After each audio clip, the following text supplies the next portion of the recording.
Le Grand Matin Sud Radio, 7h-9h, Patrick Roger. Et dans un instant, le débat autour de cette réforme des retraites, en tout cas la présentation qui est reportée. On lisait les journaux à l'instant, on a été rattrapé un petit peu aussi par la pub, alors qu'on n'avait pas tout à fait terminé notre revue de presse.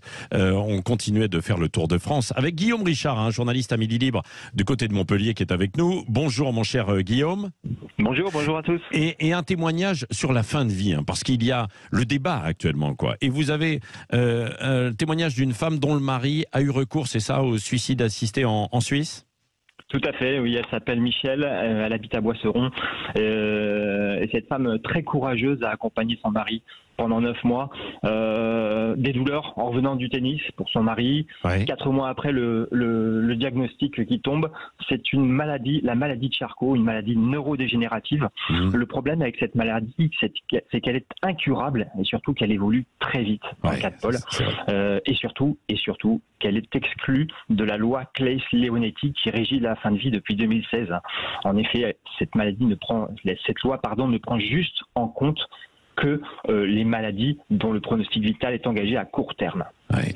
Quel âge il avait Paul avait 70 ans, c'était un homme en pleine forme. Ouais.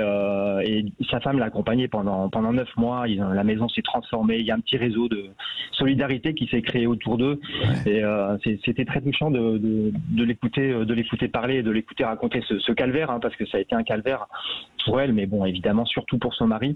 Finalement, ils ont pu faire ce voyage en Suisse, dont l'issue a ressemblé à un soulagement pour eux deux, parce que c'était à la fois un accompagnement très fort et puis un geste d'amour aussi pour elle de l'accompagner jusqu'au bout, de suivre sa volonté jusqu'au bout. Ouais. Merci beaucoup Guillaume Richard, donc ce témoignage très émouvant qui montre bien aussi la problématique de la fin de vie.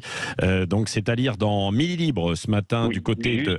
Ce qui est important de rappeler, c'est que c'est dans le cadre de la Convention citoyenne sur la fin de vie qui se pose la question d'une nouvelle loi pour favoriser une aide active à mourir éventuellement. On le saura en mars. Oui, complètement. Bien sûr, ça a démarré en fait cette convention. Merci beaucoup du côté de Montpellier. C'est à lire Midi Libre, version papier, version numérique aussi. Tiens, et puis puisqu'on parle de Montpellier, un mot. C'est aujourd'hui que c'est l'heure du jugement. On attend le jugement aujourd'hui dans l'affaire Laporte-Altrad. Altrad, évidemment, on le sait, grand entrepreneur du côté de Montpellier, patron aussi du club de rugby. Et là, c'est dans les histoires en fait de rugby autour de l'équipe de France. Merci Guillaume Richard d'avoir été avec nous ce matin sur Sud Radio. Merci, à bientôt. Nous poursuivons avec les débats, tous discutent, et par exemple cette réforme des retraites. La présentation est reportée. Selon vous, pourquoi ? Éric Revel, vous avez essayé d'esquiver en fait de nous apporter quelques réponses ce matin. On n'est pas prêt, puis en même temps, on ne veut pas gâcher les fêtes de fin d'année, c'est ça ? Alors, il y a ça, il y a, je pense, aussi, il y a un événement sportif qui est cette Coupe du Monde de football. Oui, bon. Mais si, parce que, en fait, on ne peut pas l'exclure, parce qu'en fait, si vous regardez bien le calendrier, le match de l'équipe de France, c'est donc demain. Oui. Donc demain, on sera le 14. La réforme des retraites devait être présentée le 15 décembre. Dans les deux cas de figure, que la France gagne ou que la France perde, je pense que ça aurait été difficile de gâcher la fête, ou au contraire de rajouter la déception à une réforme qui s'annonce quand même difficile. C'est vrai. Qui s'annonce difficile. Même si Emmanuel Macron a toujours défendu cette réforme. C'est quand même dingue de tenir compte du calendrier du mondial. Je dis pas. C'est un événement majeur, c'est important. Oui. L'argument officiel, mais j'ai essayé, si j'ose dire, de le déconstruire, c'est de dire, comme il y a de nouveaux leaders dans les partis politiques, chez les Verts, à la France Insoumise... bien sûr, comme disait le ministre tout à l'heure, je dis, attendez, il connaissait les dossiers déjà. D'autant plus que si Emmanuel Macron veut faire changer d'avis la France Insoumise ou l'Europe Écologie Les Verts sur la réforme de la retraite, je lui souhaite... Alors là, c'est pas d'un mois qu'il faut décaler, c'est de plusieurs années. Effectivement, il y a l'agenda avec la Coupe du Monde, et il pourrait donner mener, qu'importe que ce soit victoire, ce qu'on l'on souhaite, ou défaite, il pourrait en tout cas, si c'est une victoire, donner l'impression de tenter de dissimuler, de passer en catimini, et ça ferait pas très bon effet et les oppositions s'en saisiraient immédiatement. Et l'autre élément, c'est qu'il faut réussir à convaincre des partenaires sociaux. Bon, il y a les partis politiques, on connaît tous leur position. Les Verts, Marine Tondelier, on sait très bien qu'elle sera opposée, elle ne découvre pas le projet ni la volonté de réformer. Mais surtout les syndicats et notamment la CFDT qui était un partenaire du gouvernement, qui a souvent accompagné les réformes, et notamment les réformes des retraites. Là, c'est dit opposé à cette réforme, notamment avec l'âge de 65 ans. Donc il va falloir discuter davantage, essayer de trouver aussi des points d'appui. Et je regarde aussi du côté des Républicains qui vont avoir une position qui ne sera pas facile à tenir, car que ce soit Éric Ciotti ou Bruno Retailleau, qui étaient quand même les finalistes, ils étaient favorables à une réforme des retraites et un report de l'âge de départ légal. Donc comment pourront-ils justifier le non-appui à cette réforme? Justement, la retraite à 65 ans, c'est ce qui est dans le projet, hein, les grandes lignes, c'est ça. Vous vous souvenez ce qu'en disait un certain Emmanuel Macron lors du grand débat en 2019? Je vous propose de le réécouter. Ça ne bougerait pas. Quand aujourd'hui on est peu qualifié, quand on vit dans une région qui est en difficulté industrielle, quand on est soi-même en difficulté, qu'on a une carrière fracturée, bon courage déjà pour arriver à 62 ans. C'est ça la réalité de notre pays. Alors on va dire non, il faut maintenant aller à 64 ans. Vous savez déjà plus comment faire après 55 ans. Les gens vous disent les emplois c'est plus bon pour vous. C'est ça la réalité. C'est le combat qu'on mène. On doit d'abord gagner ce combat avant d'aller expliquer aux gens, mes bons amis, travaillez plus longtemps. C'est le délai légal. Ce serait hypocrite. Et j'invite les gens qui, de manière simpliste, quand j'entends certains qui ne l'ont pas fait quand ils étaient aux affaires, dire c'est ça la solution, d'abord de regarder notre société. Eh ben voilà.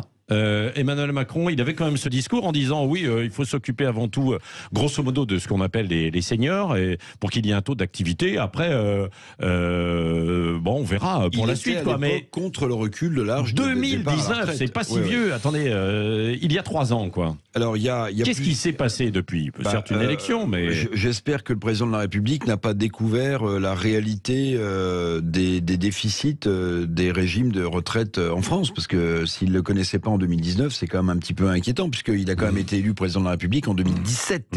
Bon, donc le diagnostic est mauvais, ou alors c'est de la politique politicienne, ou alors les deux, c'est pas impossible. Mais il y a 3 sujets sur lesquels les Républicains, à mon avis, vont négocier fortement, dont un sujet qu'aborde Emmanuel Macron, c'est l'employabilité des seniors. L'employabilité des seniors, c'est un vrai sujet. Alors, on a remonté un peu dans le classement OCDE, mais on demeure un pays où on vire ses seniors à 55 ou 50 ans. Voilà. Il y a la question de la pénibilité, ma chère Lydia, et puis il y a la question des carrières longues.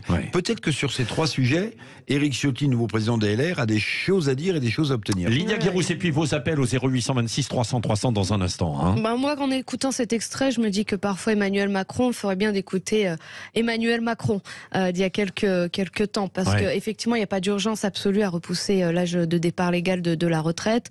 Encore faut-il réussir à faire une carrière complète. C'est extrêmement difficile. Les comptes ne sont pas si alarmistes que cela. Enfin, je renvoie au rapport du corps. Donc, chacun trouve les chiffres qu'il a envie de trouver, ma chère Lydia, dans ce rapport du Conseil d'orientation des retraites. Il n'y a pas de danger. Parce que le chiffre qu'a sorti le gouvernement... Non mais attendez, moi je ne vais pas contester les chiffres ni du gouvernement ni des syndicats, mais il y a un chiffre, on verra. Le gouvernement dit que s'il n'y a aucune mesure qui est prise sur les retraites, le déficit en 2027 serait de 12 milliards d'euros. Mais il n'y a pas que la piste de l'allongement du départ à la retraite. François Bayrou, dans le journal du dimanche, dit il faut augmenter les cotisations patronales. Il dit de 1%. Et ça permettrait... Non mais elles sont déjà évidemment élevées. La CFTC dit au monde quasiment. La CFTC dit il faut augmenter un tout petit peu les cotisations patronales et salariales. Il y a d'autres pistes. Ce que disait Sabine, une auditrice qui était avec nous d'ailleurs ce matin à ce propos. Oui, mais alors le voir ensuite sur sa fiche de salaire et le faire accepter par le patronat, ça va être une autre paire de manches. Oui, Eric est avec nous de Nîmes au 0826 300 300. Bonjour mon cher Eric. Oui, bonjour à tous. Bon, Eric, votre point de vue sur ce sujet. Alors moi j'ai un point de vue un petit peu différent de la pensée unique. Moi je vois les choses différemment. C'est bien. Alors, voilà. Gardez l'antenne. Je pense qu'il faut prolonger le départ à la retraite. Pourquoi ? Parce que si on travaille plus longtemps, il faut comprendre que c'est pour financer la retraite de nos parents. Déjà. Moi, ce qui me pose un problème, si vous voulez, j'entends beaucoup de députés, ils disent ceux qui ont un métier pénible doivent partir plus tôt. Or, les métiers pénibles, ce sont les métiers qui sont le moins bien payés. Ouais. Donc déjà que les gens ne s'en sortent pas avec un salaire plein, il faudra qu'ils m'expliquent, ces mêmes députés, comment ils vont faire pour vivre 20 ans de retraite avec 30% d'un salaire qui ne suffit pas. Ouais. Non, mais dans la réforme, Eric, il est prévu qu'il y ait un minimum de retraite. C'est ce qu'a annoncé Elisabeth Borne, de 1 200 euros. Minimum de retraite, de 1 200 euros. Alors, je ne dis pas que c'est suffisant, mais c'est ce qu'elle a annoncé. Il faut prolonger le départ à la retraite. Donc voilà, on en revient à ça. Ouais. Ensuite, pour ce qui est de la pénibilité du travail, comment on fait pour définir le seuil? C'est trop complexe, c'est trop compliqué. Alors j'ai une solution toute simple, ça s'appelle la médecine du travail. Si quelqu'un n'est plus en condition de continuer le travail, c'est la médecine du travail de le déterminer. Voilà, c'est tout simple, ça existe déjà, ça s'appelle la médecine du travail. Après, moi je suis pour le partage du travail et je suis pour le partage de la pénibilité du travail. Je vous explique, ça veut dire quoi? Un maçon qui a fait 20 ans de métier, il est cassé, et bien plutôt que de l'envoyer en retraite, on lui réserve un emploi qui est moins difficile. Ah oui, mais encore faut-il le trouver, dans quel secteur, et il faut le former. Il faut créer les conditions pour, il faut créer les conditions pour que ça se puisse. Il faut se bouger, quoi. Vous dites, il faut se bouger pour trouver des solutions. Non, il faut repenser le monde du travail. Ouais, voilà. Ouais. Il faut prendre du recul et de la hauteur, comme disait.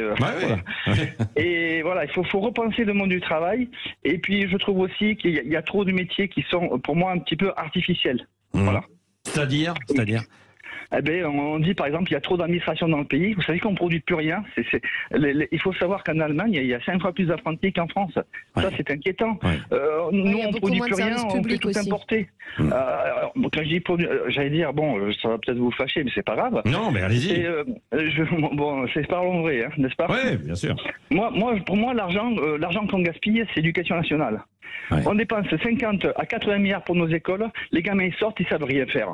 Ils ne savent rien faire. Alors donc, il faut réorganiser un petit peu les choses. Voilà, c'est ça. En plus, il y a autre chose aussi. Moi, ce qui m'inquiète un peu, c'est que quand j'entends des gens qui ont 40 ans, 50 ans, qui se disent épuisés et qui tiennent pas jusqu'à 60, c'est vrai. Un autre problème dans notre pays, c'est la condition physique.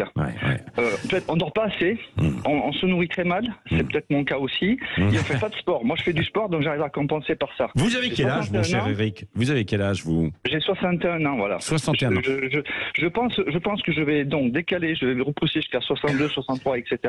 Parce que je pars avec une retraite de 1 200 euros. Mais 1 200 euros, j'estime que c'est pas assez. Ah bah oui, non, donc je vais travailler plus longtemps pour pouvoir avoir une retraite plus élevée. Mais vous êtes en forme. Que faites-vous comme métier si c'est pas trop indiscret? Je pratique le cyclisme. Je fais du vélo tous les week-ends. Et c'est ce qui me permet de me tenir en forme, comme vous dites, de façon psychique et physique. Ça, c'est vrai. Le fait de faire du sport, on s'entretient le dos, on s'entretient le corps et la tête. Je pense que...